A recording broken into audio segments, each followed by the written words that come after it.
अस्सलाम वालेकुम नाजरीन, इस वीडियो में आपको विटामिन ए के बारे में बताया जाएगा कि ये किन चीज़ों में पाया जाता है, किन लोगों को इस्तेमाल करने से नुकसान होता है।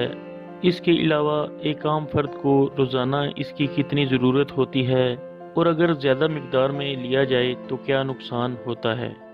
नाजरीन, एक बालिग फ़र्द को जो रोज़ाना इसकी ज़रूरत है वो मर्दों में 900 माइक्रोग्राम्स और औरतों में 700 माइक्रोग्राम्स है।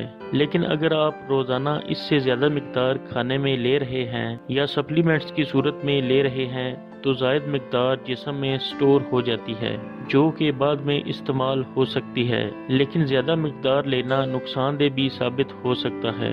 रोज़ाना 1500 माइक्रोग्राम से ज़्यादा मिकदार में जिस्म को विटामिन ए का मिलना नॉर्मल से ज़्यादा तस्वर किया जाएगा।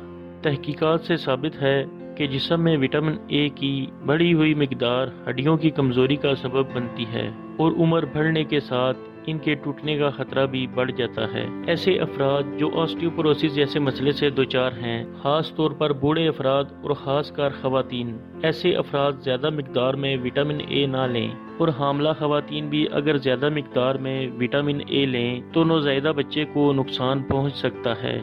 इसीलिए हामला खवातीन को जिगर नहीं खाना चाहिए क्योंकि इसमें विटामिन ए काफ़ी मिकदार में मौजूद होता है। और आम अफराद भी हफ्ते में एक बार से ज़्यादा खाने में जिगर ना खाएं क्योंकि इस तरह ज़्यादा मिकदार में जिस्म को विटामिन ए का मिलना सेहत के लिए नुकसानदेह है। हामिला खवातीन विटामिन ए के सप्लीमेंट्स का इस्तेमाल भी ना करें बल्कि कोई भी सप्लीमेंट डॉक्टर की हिदायत से लें। माना कि विटामिन ए बीमारियों या इन्फेक्शन से हिफाजत करने और जिस्म के मुदाफ़ती निज़ाम को बेहतर रखने में मदद करता है। जिल्द और जिस्म के दूसरे कई हिस्सों को सेहतमंद रखने में भी मदद करता है। लेकिन इसका ये मतलब नहीं कि इसके सप्लीमेंट्स लेना शुरू कर दें या ऐसी ग़िज़ाएं ज़्यादा खाना शुरू कर दें जैसा कि मैं जिगर की मिसाल दे चुका हूँ। ये जहन में रखें कि ज़रूरत से ज़्यादा मिकदार में लेना आपके लिए नुकसानदेह साबित हो सकता है, जबकि एक मुतवाज़न ग़िज़ा से ही इसकी ज़रूरत पूरी हो सकती है जो कि रोज़ाना आपके जिस्म को चाहिए।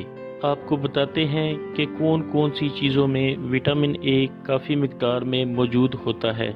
जानवरों के जिगर में इसकी काफ़ी मिकदार पाई जाती है जो कि मैं आपको बता चुका हूँ। इसके अलावा गोश्त, दूध, दही, पनीर और अंडे वगैरह। पीली, सुर्ख और सब्ज़ पत्तों वाली सब्जियों मसलन पालक, गाजर, शकरकंदी, पेठा, शिमला मिर्च, टमाटर, चने और लोबिया वगैरह। पीले रंग के फल मसलन आम, सेब, आड़ू, खुबानी और पपीते वगैरह। इनके अलावा खुश्क मेवाजात मसलन बादाम, अखरोट, पिस्ता और काजू वगैरह में विटामिन ए काफ़ी मिकदार में मौजूद होता है। यानी आपके जिस्म को रोज़ाना विटामिन ए की जितनी मिकदार में ज़रूरत होती है वो ज़रूरत एक मुतवाज़न ग़िज़ा से ही पूरी हो जाती है और अलग से कोई सप्लीमेंट्स लेने की ज़रूरत नहीं। इसके बावजूद अगर आप ऐसे सप्लीमेंट्स या ग़िज़ाएँ ज़्यादा मिकदार में विटामिन ए लेने की गर्ज से लेना चाहते हैं तो अपने डॉक्टर से मशवरा ज़रूर कर लें ताकि अनजाने में आप अपनी सेहत को नुकसान ना पहुँचाएँ। उम्मीद है ये वीडियो आपके लिए कारआमद साबित होगी और आपके इल्म में इजाफे का सबब बनेगी। दुआओं में याद रखें। अगली वीडियो के साथ फिर हाजिर होंगे। अल्लाह हाफिज़।